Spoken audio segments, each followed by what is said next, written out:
And I will now tell you, I have this very particular point of view on a way to do stuff, and I will tell you about it.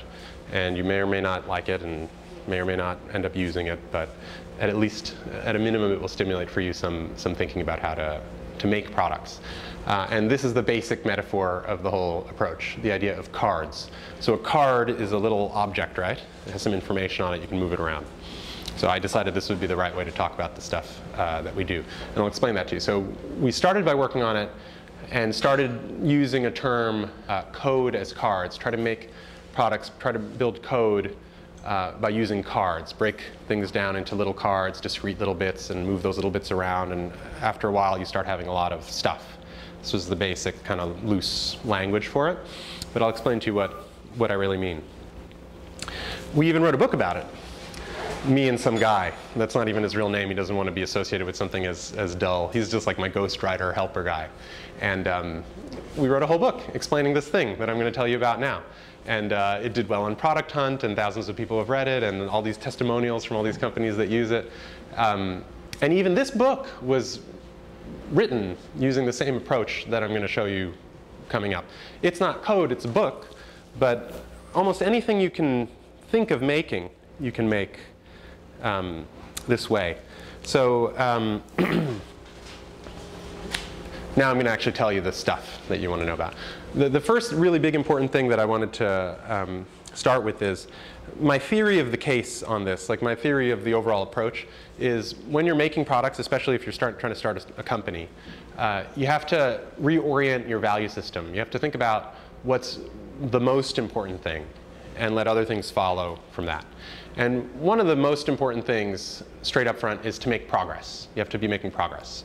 If you are talking about starting a company, hoping to start a company, planning to start one day, whatever, those are all very nice, but you're not making any progress the next time I meet you, right? So I've met all of you once. You all told me one thing. The next time I meet you, if you say something similar, that's terrible. You have to have done something new. Otherwise, it's just a hobby. It's just something you tell your friends about, right? There are many people who like to talk about their startup idea at, whatever, at dinner with their friends. Oh man, wouldn't it be great? What should we call it? When will we go public? And it's just completely stupid unless you're actually doing something. And so to me, this is the very first and most important thing that you have to understand. And actually, all your stakeholders in the business, everybody who will be part of what you eventually do, that is the most important signal for them. Everything else is complete BS. And you have to internalize it. They don't even know that progress is so important. Some of them know, and they'll tell you, like I'm telling you, and some people don't know, but they kind of lose interest and drift off because you're not making any progress. Progress is super important. The second thing is, your time is super important. So you, the founder. Everything else, all the other people spending time, all the other resources that you think are finite, they actually matter less than your time. The only way the company is going to get anywhere, any of this progress is going to happen, is if you make it happen, right? No one's going to do it for you. It's not going to be a gift that someone provides you. No one's your CTO that you found at a meetup is not going to make the thing as a favor to you and then hand it to you. It is only you who can make all this stuff happen. So you have to think about the whole approach to building the product with the centerpiece being, I have finite time to work on this thing. And that's going to mean a lot of different things to different people. Let's say you've already quit your job and you've already raised money and many of your external problems are solved. Well, you only have 24 hours in a day and you have to look after your health and family and all the things that will help you sustain yourself as you go forward. So you only have a certain amount of time to work on your company. You have all the other resources, but you only have a certain amount of time. You're the most motivated of anyone around. You only have a certain amount of time. And if you haven't gotten anyone to back your business and you haven't attracted any team and you haven't, well, now you're trying to live, right? You've got some job and you've got some other crap you're trying to do, and then in a tiny piece of in 1 hour each day, you're kind of ruminating on, oh, I wish I could do this startup one day.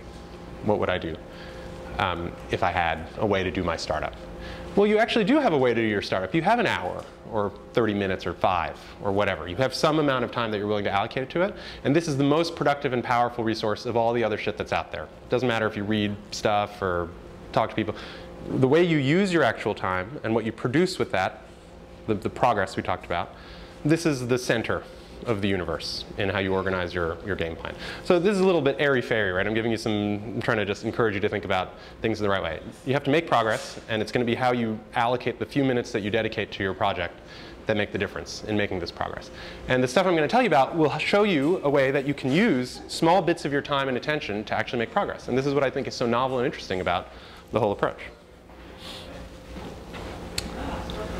So here's some stuff I think you may believe about engineering and technology and making products. Let's see if you think these things are true. Actually, I have some notes, so I'm going to look for them, but I think I remember what I want to tell you. Some things that I think you may believe. One thing you may believe is that the engineering in your company is super important. You need to have the best people. You need to attract extraordinary quality. It's a fight to get these people, and you need to be insanely selective. You can't screw around and involve a bunch of schmucks. I wonder if this is like completely boring truth. I would say that it's probably Silicon Valley, pablum. It's just like the most frequently repeated nonsense that you might hear. And I think there's a lot of merit to it, actually. Here's the second thing. A small committed team, tightly knit, will be massively more productive than some loose hobbyist group of people who are unserious. And then a third little bit for you is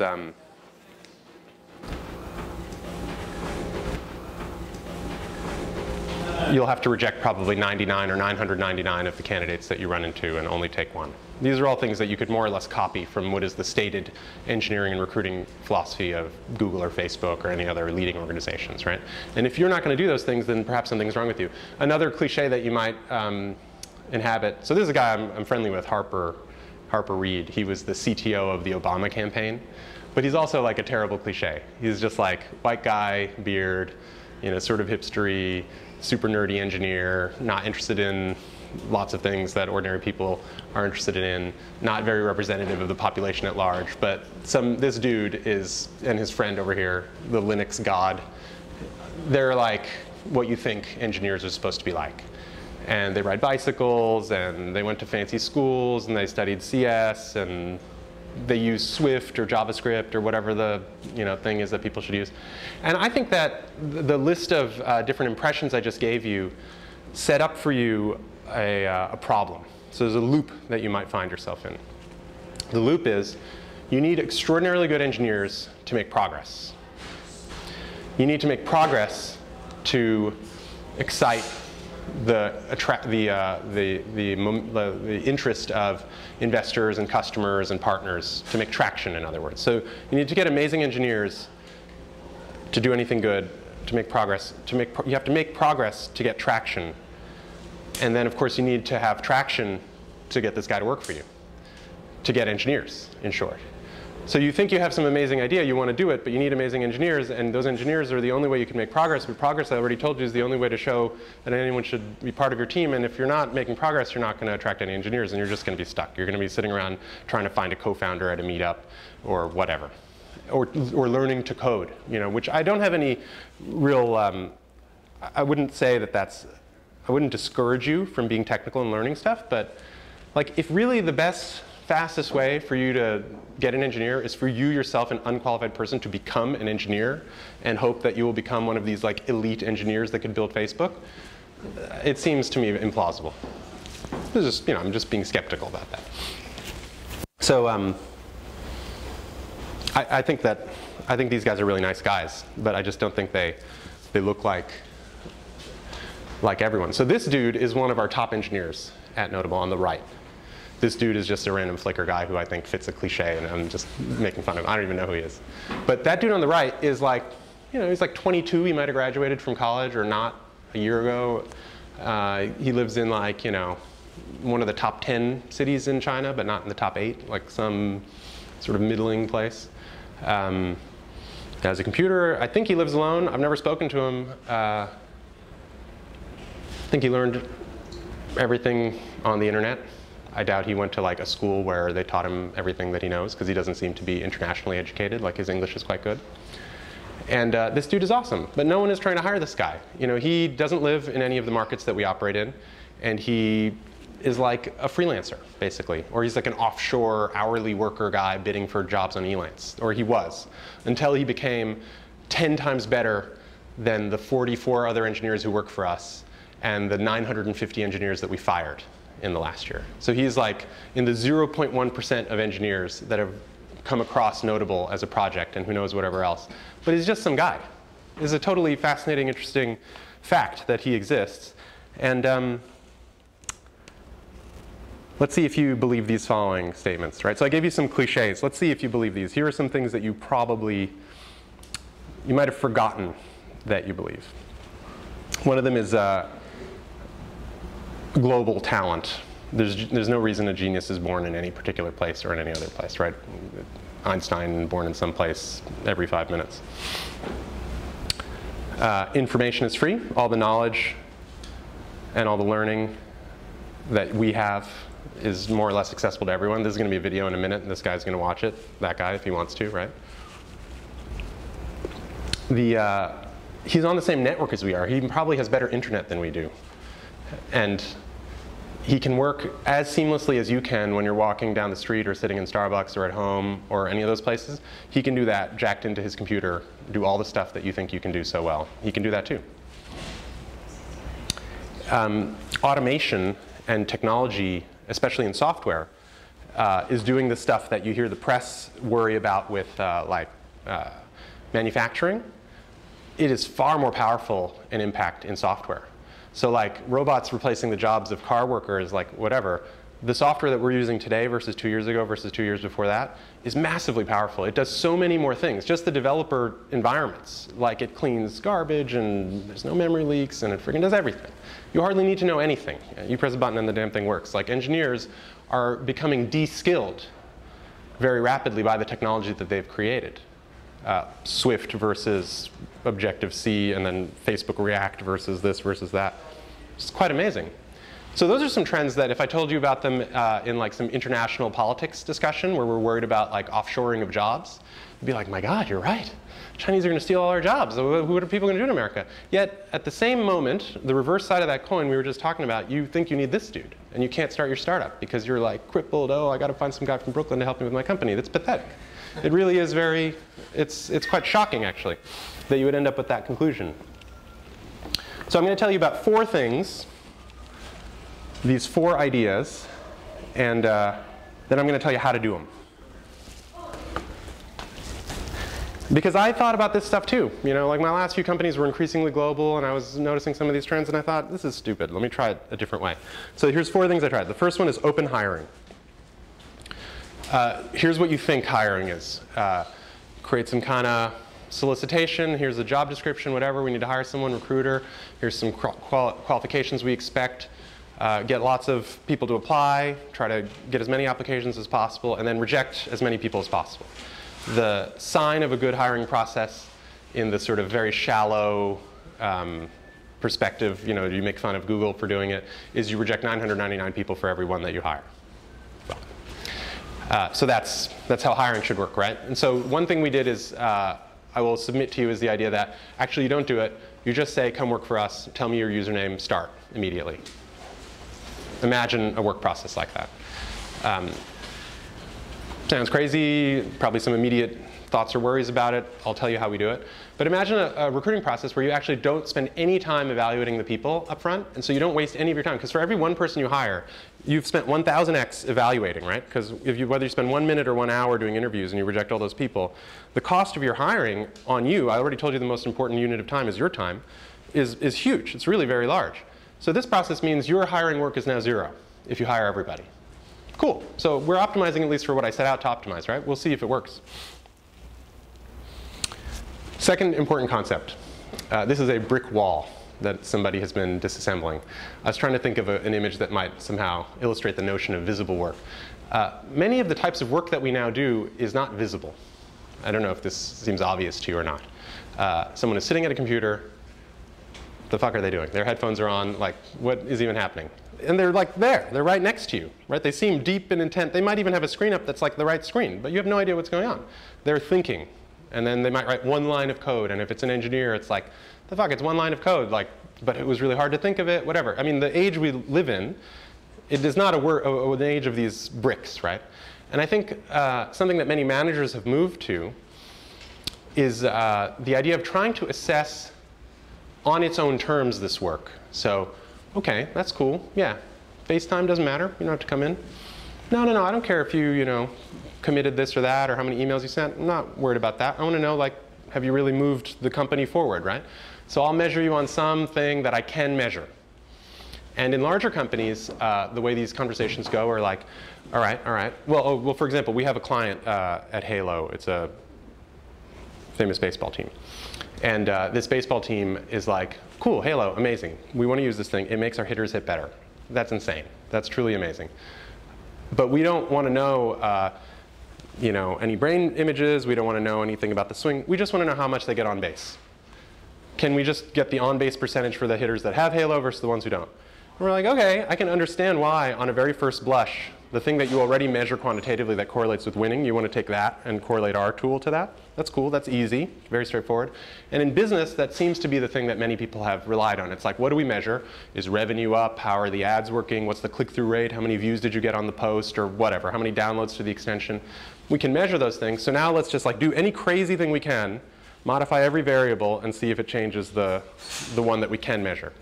I think that this is, it's admirable. It's data-driven. But I offer for you the following idea. So what if you just change the work to make it measurable? Anything you could do to make it measurable. Some measurable outcome. So someone shows up for work. They're supposed to learn how to use your software environment. And you say, spend the day learning how to use my software environment. Okay? At the end of the day, you wouldn't know if it happened, right? An alternative would be to say, at the end of the day, show me on your computer a build of last night's repo. Make a build. And I'd like to see the app running. That's all I have to do. If you can't fucking download the thing and change 2 configurations and hit build, then you're an idiot. It's actually a very small job, but it takes a certain amount of figuring things out. And for you to assess whether this person did anything takes you 1 second. Is the logo on the screen or not, right? It's a piece of visible work. Now, you might tune for yourself in your own mind, like, OK, well, what is the right piece of visible work to ask for? But the notion of visible work is that it's very simple to verify. Again, the cost in your time is low. And it is somehow correlated to something happening, work happening, instead of it being invisible, right? Instead of it turning, like you could interview the person, ask them a bunch of questions. How did it go? Did you check out this folder? Did you modify this and that? Or you can just get the screen and see the screen, right? So if you optimize it for your time, so we'll talk more about this. So that's the second important idea. First idea was open hiring. We don't know if we're hiring anyone who's qualified, right? We're worried about that. But we're going to give them visible work. So whatever they do, you're going to at least be able to assess very quickly, within seconds, if it is relevant or useful. Now, the third big idea is going to be moving cards. We're going to make cards. So the visible work, every little task, we're going to write on a little card. It's going to be some little object.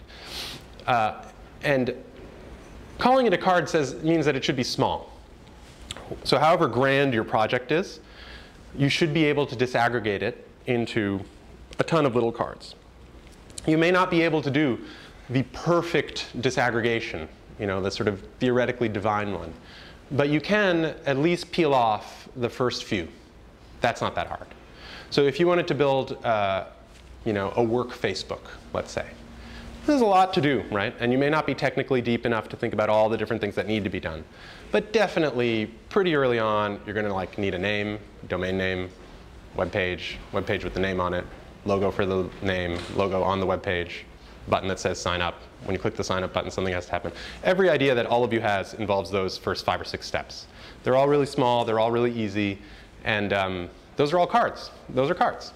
Everything that you want can be broken into some cards, and those cards are things that you could verify when they move. So we're going to talk about how to move cards. And when you're moving cards, you're going to now be making progress, that thing we talked about earlier on. We're going to be doing it with people who we don't really know, just observing quickly whether they did the work, and these cards are going to be moving forward for you. And a card is going to be, every little card is going to be a piece of progress. It's going to be a thing that you can show someone, and people will be happy. The fourth major idea is that everything can be a card. So this is an abstract image from a piece of architecture. And one of the most common things people ask me about is like, OK, cool, yeah, you're going to make cards. You're going to make a home page. You're going to make like a button. But how about these really broad and difficult to atomize qualities that make things good? Like a beautiful architecture for your system, an efficient database schema, whatever. Normally, someone inserts something that they don't actually know that well, and they're like, oh, well, how are you going to make that? And the way you're going to make it is by applying the same principle of disaggregation and the same principle of visible work to everything all the time, again and again and again, until you get the progress that you want. And so a simple example would be you think your database is screwed up. You don't know why. You just think this. Something in your app is too slow, I guess. And you say, well, I want you to fix the database. So some engineer might say, OK, cool. I will rebuild the database. I'll be back in like, I don't know, it's going to take like 2 weeks. Do you have any reason to think that 2 weeks is right or wrong? 2 days, 1 hour, 2 minutes, 6 months? Does any of it, do you have any sense for it? If you're just getting going, you probably don't have any sense, right?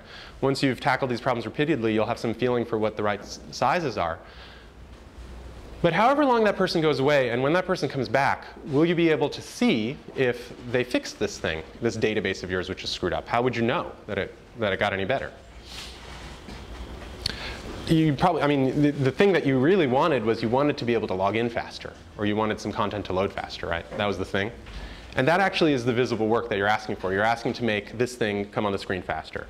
And you might put the work back to the engineer or to or whoever's working on the specific card and say, OK, I need 5 ideas. Write for me 5 ideas for how we could make this thing load faster. OK, here's the 5 ideas. All right, do the first idea and make sure it loads faster. Give me like a video or give me like a link and I'll do a stopwatch or I'll have some kind of timestamp and I want to see that the thing is actually faster. So you'll turn very abstract things like, oh, it's a messy database that's too slow into something very fast. I want to see this thing tomorrow and I'd like to log in and I want it to be 1 second, not 4 seconds. OK, so now we're going to talk about the specific steps for all this. I gave you my 4 big ideas. First thing is, when you think about stuff, you need to write it down. And you need to write it in a way that's publicly visible. Not publicly like to everybody, but publicly like to a team. So a very common pitfall or a common process step in organizations is like this onboarding process. It's like, oh, you're here today, just hang around, come to some meetings, just watch what everybody's doing. We get you on the email, let me forward you a bunch of stuff, read all that stuff. This is what happens in many companies. When we hire developers, you sort of want to give them like a training session, tell them what the tools are, have them read a manual, whatever, right? The best way to set yourself up for new people to join the team and understand what you're working on is as you think and as you plan to write it down. So the place where Notable exists in our own little stack is at that first step. That's where we write down stuff. So like a notepad, and I was talking to you guys about this stuff earlier. A notepad is just a bunch of thoughts and ideas, and someone can see them, they can edit the notepad, and together we write what we want to do. No big deal. Very simple. So we just use it at the level of the product managers and the marketing type people. And so this is not a place where it intersects with the team of developers or designers or many other folks that are part of the workflow. At a higher level, things that you would do in an in-person meeting or in a Skype call or in a phone call, things that you would use like real-time synchronous stuff for, you would do here. And this does something important. When you do the meeting the first time, you now have the record for it. You never have to actually have a meeting. You could just do it here, which means you can do it across many time zones without taxing yourself unnecessarily, and you could let other people participate in it. You can also do it more slowly. So if you only had the 1 hour a day or whatever to work on your startup, you might just write like this much, and then this much, and this much. And you'd be able over the course of a week or 2 weeks to sketch out like, OK, we're going to make a product for this, and it's going to look like this, and we'll have to start over here, and here's how much money I have to spend, whatever. There's a certain amount of like first increment of work you're going to put into this thing, right? If you do it in writing and you do it using some tool that's shareable and somehow collaborative, then the people that start joining into your project, you don't have to repeat all that stuff. Now, maybe this sounds boring to you, right? But every time you try to do a phone call in the middle of the night or like sneak out of your office to like get on a call, you are totally burning hugely valuable, precious, remember my most important resource, the your time resource. Don't burn that resource. When you think about stuff, think out loud in this fashion, and you'll let people see it. All right, cool. So this is how you manage the people who are going to think with you. And you will have co-founders, collaborators, advisors, things like that. Email is another example of something that's bottled up, right? And so let me address that for a second. So phone calls are bad, in-person meetings are bad, Skype calls are bad, don't do them. Find a way to do it in writing, but don't do it in email. Email is in one channel.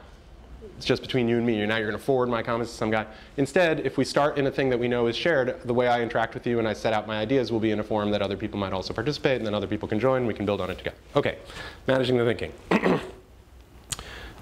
So yeah, like this guy, he works for me. He's one of the product managers. And here's what he's working on. I don't meet with him. He works like 2 inches away from me. I never meet with him. I just read what he's been working on, and I reply. From time to time, I'm drinking my cup of coffee at my desk. I might turn my chair and say, oh, by the way, why is analytics such a disaster? When can we get that back on track? But the real substance of what we're working on is here. He does it on his own schedule. I read my on the schedule that suits me. And it has many benefits even when you're in the same place. I mean, I don't have to sync up with him and spend time in a one-on-one kind of synchronous. But I won't bore you with that. OK, so that's keeping people on the same page. All right, so the next thing is, now you're going to need to hire people with skills that you don't have. And you know about these freelancer networks. Has anybody got an account on one of these networks? You have 3 of you have accounts? I'm sorry? Yeah, pretty much on everything. Oh, OK, so there's Freelancer, Upwork. Yeah, Upwork is the Elance, Odesk. Yeah, and there's Guru and quite a few other specialty ones for design. There's like some that just help you find people, and some that help you find people and do the work and manage them and pay them. So if you think about the freelancer networks, it's about finding people, managing them, and paying them. The finding part is a very helpful function, but you could do that some that are just finding. Craigslist, for example, has lots of designers, has lots of writers. Managing is something that these all do pretty poorly. They just sort of help you manage the hours, let's say, but not the actual workflow of what you want to do. The communication's not good in the systems. And then paying them is sometimes a problem. It's hard to get money to like Croatia or Russia or Vietnam or whatever. And maybe you can use PayPal, maybe you can't. These guys can do bank transfers, and it helps a little bit. So when you're going to address a global population, you need to find folks and be able to get them going, somehow manage them, and then somehow pay them. And these are interesting and useful networks for it. So what do you say? Here's how we hired a bunch of writers. I think we hired like 100 writers. We ended up keeping only 5. But that's what I wrote. I wrote like a friendly kind of post to a bunch of like underemployed writers, journalists, whatever. Said, hey, just send us a quick like one-liner about who you are, and then we'll make you do a few things. And if you do those things, then we'll give you a job and pay you to do some stuff. And if you do that stuff, we'll pay you some more. This is roughly that theme. With engineers, this is what we say. We say less. So we just say, hey, we need somebody with roughly these skills. We're just going to get like a 2-hour assignment initially. This is the maximum we'll pay, and just send us your usernames. And this is like a JavaScript, PHP, front-end web, CSS kind of person. Maybe mobile is like $20 an hour. If you post this, lots of people reply. And so the 2 that I gave you just now, I gave you the writing one, and I gave you here the like web developer one. You see that the supply-demand imbalance that you perceive when you're trying to find that like divine, bearded, tattooed CS masters person, there where you're working so hard to even just meet somebody, to even talk to you, here you post a job and you get 30 people within 2 hours.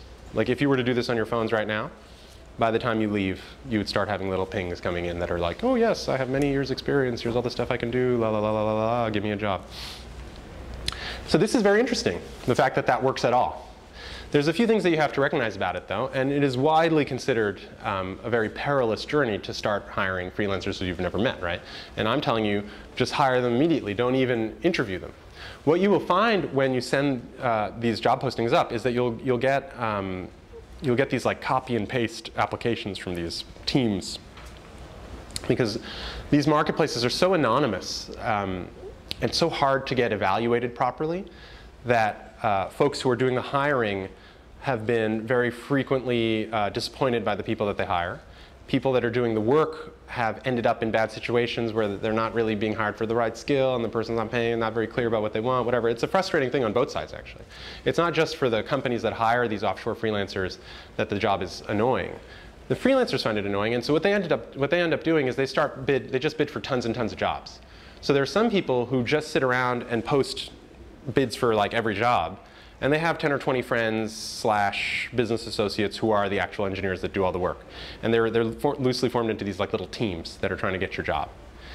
And now you're like stuck in this like little game where there's an arms race happening where they're trying to screw you and you're trying to screw them. And the simplest way to use this process I have found is this. Because even in the little freelance marketplace world, the idea that you would interview people really deeply, do a Skype video, get a proposal, have them send you references, what are the other projects you worked on, let me do a code review, you know, what's your background, who else is on your team, how many years of experience, what about JavaScript, what about Erlang, what about whatever.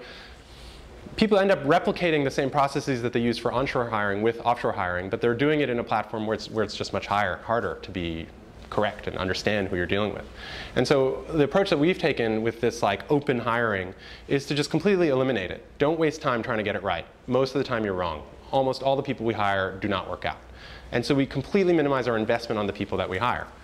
There's a couple of small rules. I don't know if here I mentioned it. One thing is no teams. So if somebody says, hey, we're a team, I'm the copy and paste person trying to hire for this other person, we just don't hire them. If they give us even a whiff of that, we don't hire them. We're very strict on paying a very low compensation rate. This is not like a generous rate, but it's okay. Somewhere median amount for a web developer. If someone wants $16 an hour, we just say forget it. We don't even spend time haggling with anybody. And we just hire them. And then they start. Because now we have these two usernames. So this is one of our projects, and you'll see it has a lot of people on it. They come from a lot of different places around the world. These are all, you know, overwhelmingly the people I've never met, never talked to, never Skyped with, emailed. I don't know if they went to school or if they had any, or what they did, or I don't know anything.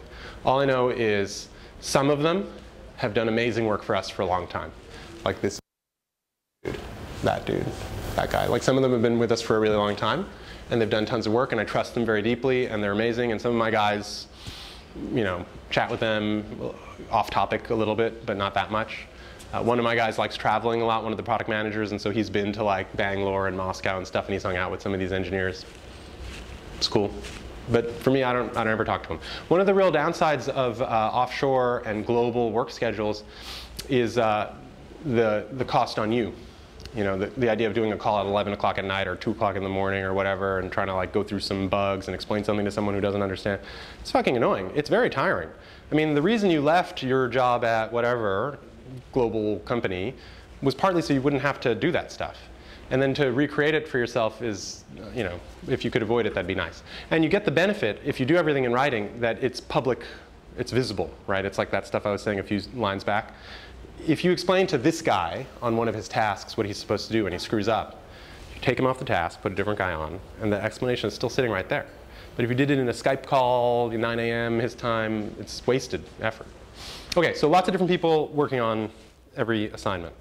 OK, so now we have to move cards. We've hired some people. And I'm going to show you the visible work and the moving cards, I guess. So what's a good card to show you? Like this one, embeds and thumbnails.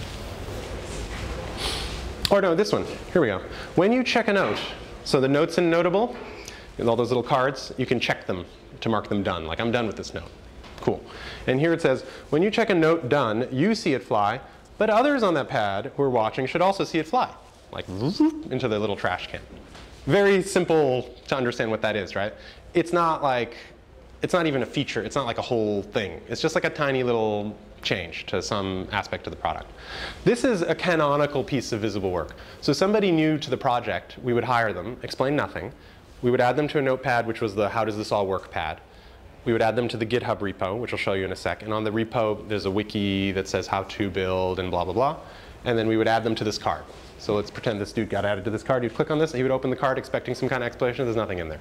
It's literally just zero. It's just this one sentence. And so they're like, OK, I just got hired. They say they're going to pay me $5 an hour or $15 an hour for 5 hours to do this one card.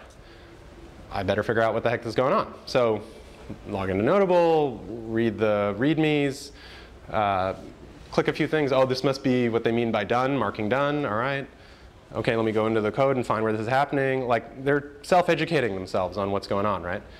1 hour, 2 hours, 3 hours, 4 hours. This is not a hard card. Someone should be, in my judgment, after some experience with it, They should be able to do this in their little 5-hour allotment, right? So 5 hours go by. I'm not watching that clock. I left. I'm asleep. Or I'm here with you guys or at the bar or something. Maybe the next day, I wake up, and on my phone, after pouring my cup of coffee at my house, with my dog on the leash, and I'm kind of holding my coffee in one arm, I look on my phone, and I check Trello, and I check on this card. What's up with this card? It says to do. I added this guy. I think I added him yesterday. I don't know. And where's it at? Did it move? Like, what's going on? So if I see this card and it's still sitting here in to do, it's not good. There's another column over there called doing, which you can't see, and another one called done / for review. So I just checked the card. It took me a second. I'm walking the dog. What the fuck's up with this card? Why didn't he do anything? I might open the card and I might mention to the dude, @dude, what's going on? Then I close the card and I leave. Or he moved the card. Awesome. Actually, this is a woman. She moved the card over. And I'm like, cool, so that works. Let me open the app in my phone and try doing that thing. And the app is some test environment where when they check in something, it goes live, and I can check it in the test environment. I can see if checking the box works. So now my total time investment was writing this small feature, checking quickly if it had moved, and if they claim it had moved, checking it out in the test environment and see if the button works the way it should. If it works good, then I'm happy. I move the card to done. If I'm not happy, I give some comment. And if nothing has happened, I notice that. Maybe I give the guy a poke, and I wait a little longer and see if the person's for real or not. Overwhelming majority of people who flake out with you when you hire them fail because they don't understand the work, they're not qualified for it, they don't have the skills to do this thing, they're not clever enough to like figure it all out themselves. See, there are many obstacles we've put in front of these people, right? But some of them are real, that if I had interviewed, I might have spent time trying to figure those bits out. And then others are real, and it would have been very hard for me to figure out. Like, how resourceful and creative is this person in trying to figure out a fairly unstructured assignment? And will they be timely? Are they motivated? They were bidding for a job, but do they actually want to work, like right now? Or they're kind of looking for a job for next summer? Like, who is this person? These are all questions I could have asked, but screw it. I gave them a card, I waited a day, and if the card moved, cool, they're on. If the card didn't move, then they're probably fired. Another day later, I'll take them off the card and I'll say, thanks, goodbye. Did you work any hours? If you did, I'll pay you. If you claim you worked hours, I'll still pay you even if you didn't move the card. It's just a few hours, $50 or something to have tried out the person. And now I know. Move on to the next person. So we were doing that and hiring 5 people every Monday and firing 8 or 9 every Friday for quite a long time. So Trello is one tool you can use to make your cards, and each card is a statement of a piece of visible work.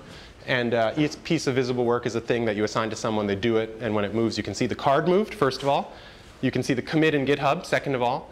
And then you can see it in the test environment, third of all. So you can verify very quickly the whole flow of outcomes. So if the card didn't even move, then you're instantly concerned. If they move the card, but there's no commit, and then finally, if there's a commit and there's no improvement in their feature, now you know a lot about what's happening. Isn't that great? And you can see a lot of these cards are really small. And different people have different styles. You know, there's something here about like making bold less bold in our UI. Like that's a very minor thing. And then, I don't know, some are, like this might sound a little bit technical to you guys, but if you're kind of in the flow, it might make more sense about server roles. OK, so this is a tool you could use. There are ones. People like Asana, they like Pivotal, things like that. I'm sorry, would you repeat the names? You said Sana? Asana. Asana, yeah, Facebook.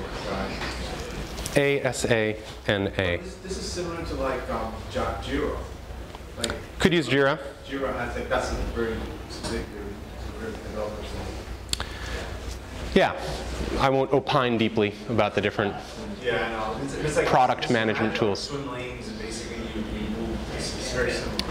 Yeah, there are some similarities. I would, if there was a practitioner of, and they're called practitioners of Agile here, they'd be like, oh, it's bullshit, all this stuff you're saying is wrong, here's a million things that are wrong with it. And so I would say it's only loosely related.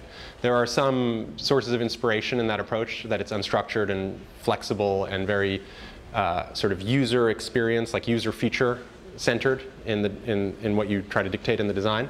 But I don't even know if it's Agile. I don't care. It has no necessary connection. So how do you deal with the fact that you're adding or removing dozens of people every week to your repo? So basically your code base is effectively open source at that point. I mean, is that part of the strategy, or how does that work? Well, there's two different problems that are related to that, and we'll talk about them in a sec, but not yet. Have I adequately suggested the idea that you might start building your product with just one card?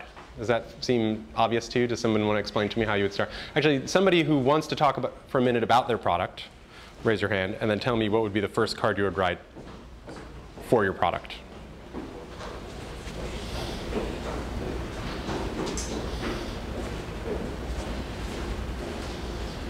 The product's trying to solve, the problem it's trying to solve. So you have to tell me a product and then tell me the first card. I'll withhold judgment on that strategy, though.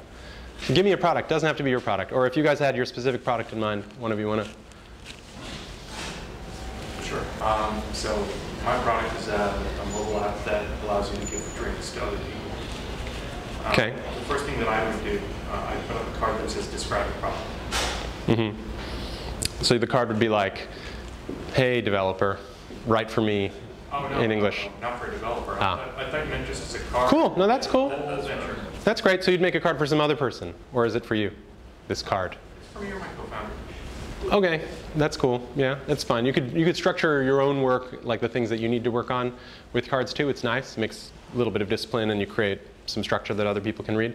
But give me your first engineering card, or if you have a thought in that area. I would say set up test cards, Mm-hmm. which is actually a lot of work. Right? It's probably a lot of cards. But you know, like you said, you come in the morning, you're checking, and you want to see if the thing works. Well, you need a whole framework in which you can build the code, test it. You probably need a test suite, you need a test runner, all of that stuff. So before you have a line of code for your own app, you just want the environment. Yes.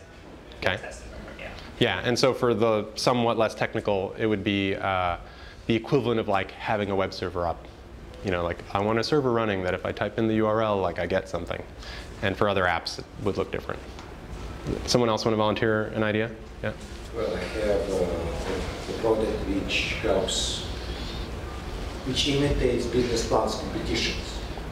So what I need to do, I need to load up the content. So it's a elevator pitch, executive summary, you know, business plan, whatever. So in my case, somebody would have to load up content, you know, load up elevator pitches for 8 companies, or input executive summary for 20 companies. So you have a business plan competition platform, and you're saying maybe the first thing would be, hey, load 20 business plans into a website? Yeah. This is a good example. Let's follow it for a sec, right? Because I think one of the natural places that these ideas I'm laying out can leave you trapped is when you think about the product by its key functional merits for you and not about the smallest visible increment someone could build and deploy. So your thing almost certainly needs to be a domain with a web server, with a home page, with a logo, with a button that you press that lets you create an account, log in, recover your password, now get inside. You need like those 7 cards. Okay. Totally generic website. Okay, fine. Let's say you knew that already and you were going to do that anyway. Fine. But now we're on the 8th card. What's the 8th card? Well, the 8th card is going to be, I need a text box that if I paste some stuff into it and hit submit, then there's a link and it's like the first line of the text box content is there and I could click it and I could see that. So you know, I'm just starting to store content in a database or something. I don't know. This may not be the world's most efficient way to build a content management system, so someone might advise you to use some other tool, but that would be a very minimal step-by-step, okay, I need a way to upload business plans, I need to see the business plans, I need to edit the business plans, I need better titles, I need the style to be better. So step by step by step, now you've got your 10 business plans in there. Somebody else want to, yeah? I'm curious, you know, you've got this proliferation of cards that are small tasks that are easy to measure, but, you know, I think when you start to think about how to do something, you're not thinking about the tiny tasks in it, you're thinking about the things that you're going to decompose. Where are those represented here? And how do you... Like your goals, like what's the end product? Effectively, like if my idea breaks out into 50 cards, you know, I'd like to get some idea as to how close I am to knocking down that big card. It's 50 cards. knock down 10 of them, Well, it's 50 40 of cards, them. but they may have something to do with this big card or that big card. They may interleave with each other. Mm-hmm. I want some sense of how things are going at a higher level. We'll come back to this one too. The card abstraction topic. So this cards everywhere thing I told you. There's some things that don't feel they lend themselves to this atomization, right? Change the color on a button, okay, fine, that's easy. But here's some other mystical problem that it's hard for me to express, but it's very important, and can cards capture it? That's my sort of reduction of this type of problem. But it's not that they're not, they don't lend themselves to atomization. It's that the linkage to them is lost. It's like your how does this all work document you mentioned. That you said when you bring someone on, you say, here's the repo, and here's the architecture document, or whatever that document is that says like what it is. There's like a how to build it, like how to get the environment running, just how to get started. But there isn't a master plan document in my scheme here.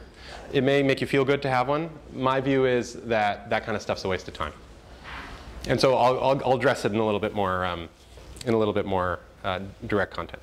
Okay, visible work. All right, so I call the commits the visible work. So the cards move, you're moving cards, you're the maestro of the cards, you're writing cards, they're moving, you're feeling good about yourself.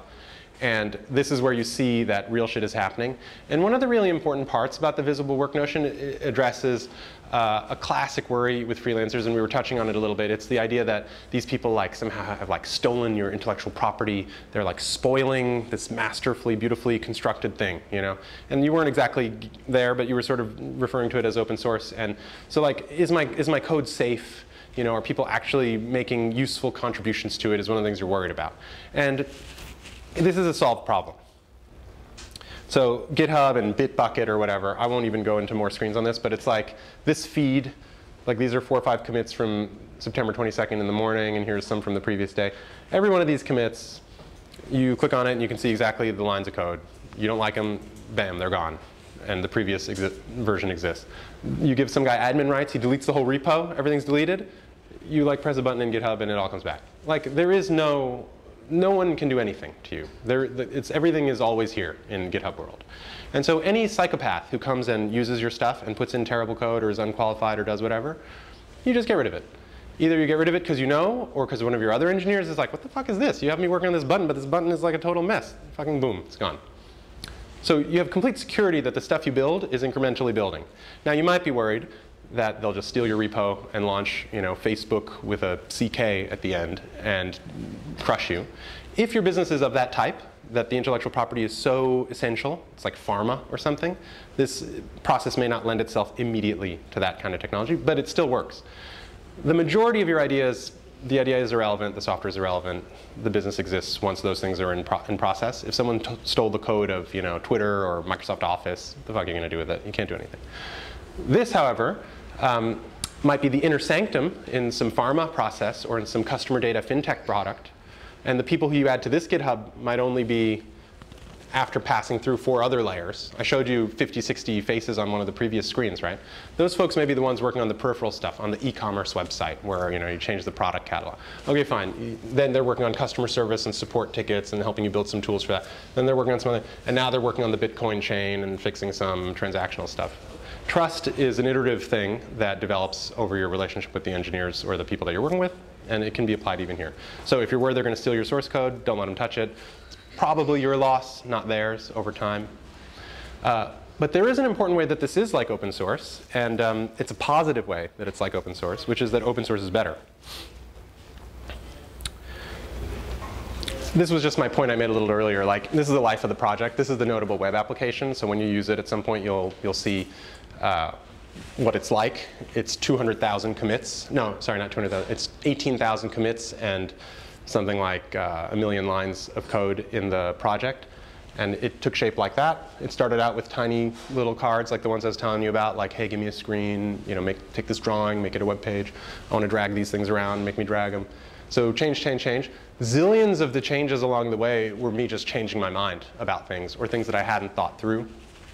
What should happen when somebody, by mistake, doesn't add a real user's email, they add a list.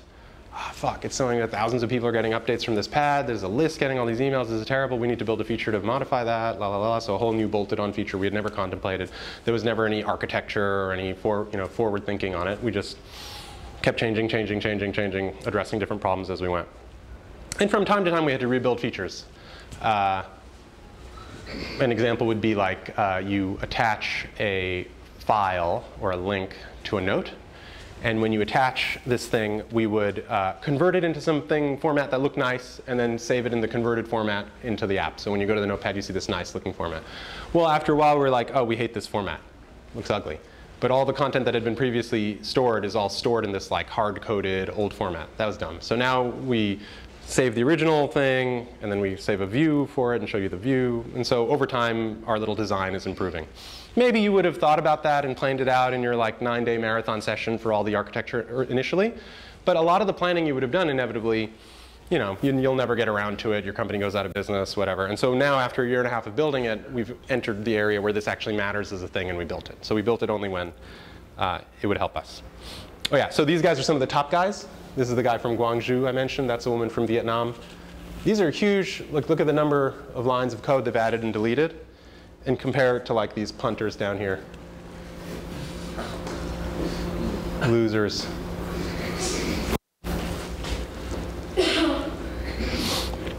So the next big piece of the system is strong frameworks.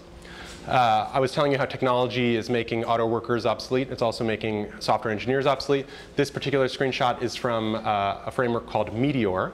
And there are many other wonderful modern things. But the thing about these frameworks is that they make it much harder for engineers to screw up your project. So I was saying on GitHub you can roll things back. Well, also over here, someone can badly do something because you're getting architecture for free.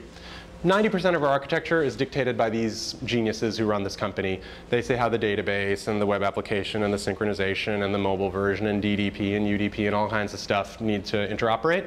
We just free ride on it, use their framework. They have a business doing their framework business. We have our business building an application on it.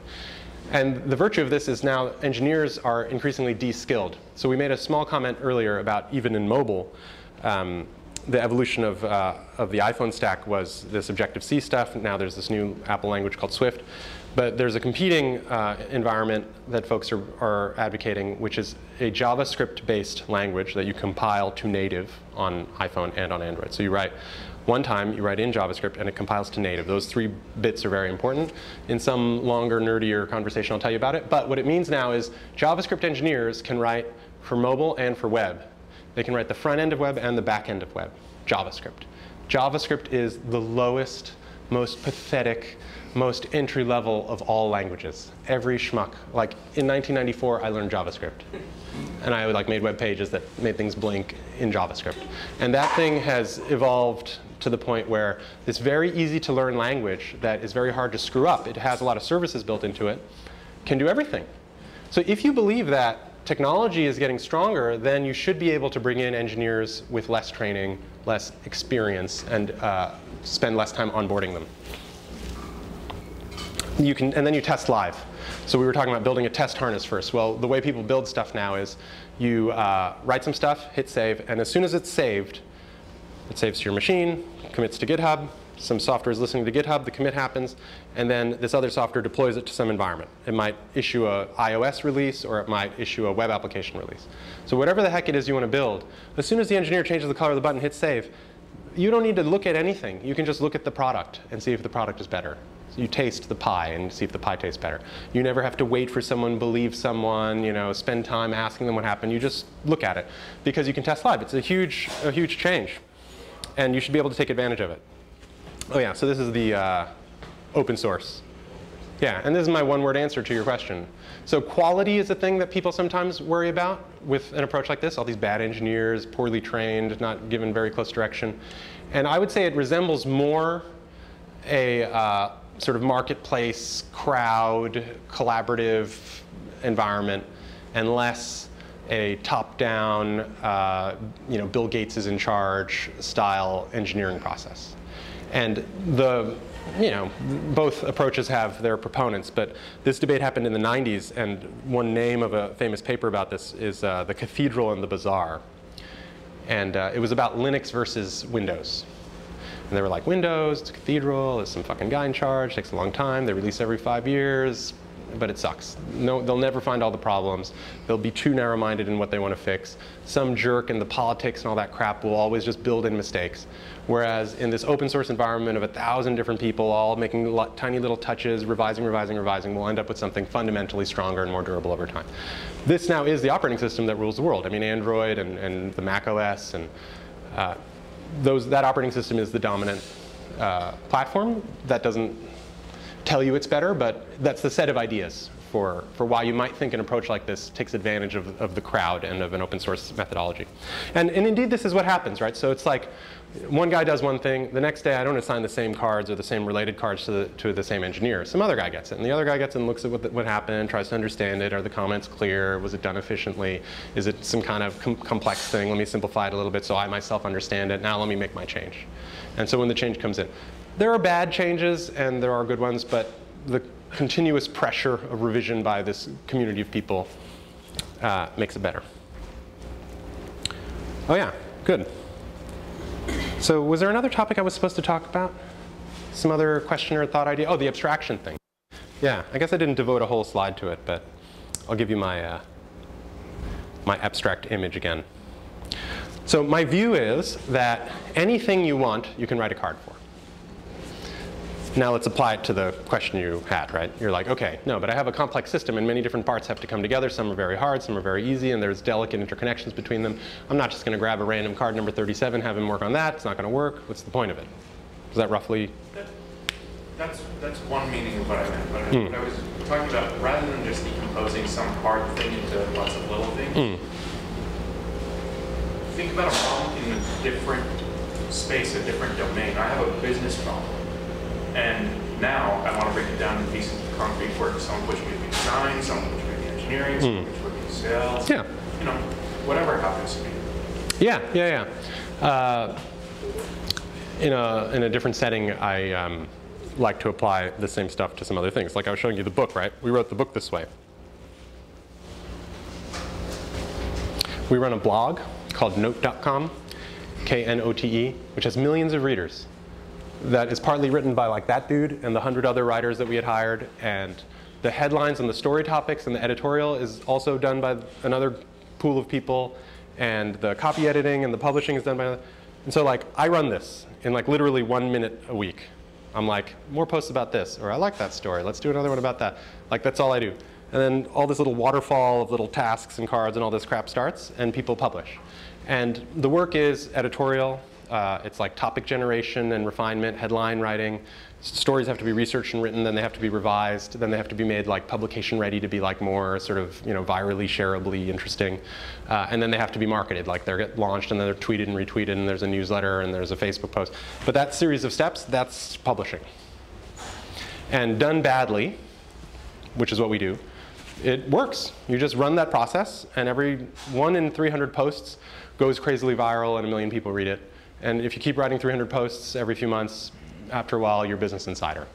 I think there is no other insight to the media business than what I just told you. I interviewed all those guys like 2 years ago. They told me, oh yeah, we're at 10 million pages. If you just follow that cycle, they're all at that scale. And then companies that were at like 100,000 page views 18 months ago, now they're very excited because they're at 8 million or 10 million page views. And as far as I can tell, there's no material innovation in the process. If you could just deploy very cheaply a content creation machine, once in a while you produce something that shitloads of people want to share, it goes across the big social networks. There are probably going to be some interesting new things, and there are some clever little bits and pieces here and there between Upworthy and BuzzFeed and whatever, but you could compete with them in your own business and run your own content marketing operation in a minute, just using this whole flow I gave you. So I think essentially for every type of business, you can disaggregate the business. You have to sensibly construct the sequence of steps and decide where you want to spend your energy. Some of them are repeated processes that need to get good, like our writers. We had to get folks who are not flaky, that they write within a few days, that they write in the right way. So we had to publish a lot of bad stories initially, but once there was 10 or 15 people, then I've switched my attention to designing the process for generating headlines and topics, and I was like, okay, we're going to write about these themes. We're going to take 20 pitches from the writers each week, plus we're going to look at the most popular trending stories in these other sites, and then and you set up a whole process, and then it starts repeating. Then that machine's going, and it's generating a bunch of topics, and then people are writing those topics. Then you got to fix the marketing of the stories, and so you fiddle with that a little bit, build a little machine for that. But if you think about it as a process of building these little machines, then they run on their own. The app development flow, I didn't describe it as a machine. But over time, as I hired in different folks to manage different aspects of it, like design bits and then other product managers to help me do what I was doing, QA and DevOps type people who keep everything up and make sure quality is good and focus just on quality, like is it fast, is the uptime high? Now I just, I put my attention on other topics. So it is possible. That is all my content. I think that was the hour. So if you want to ask me more questions, I'll hang around, but maybe some people need to run. So thanks.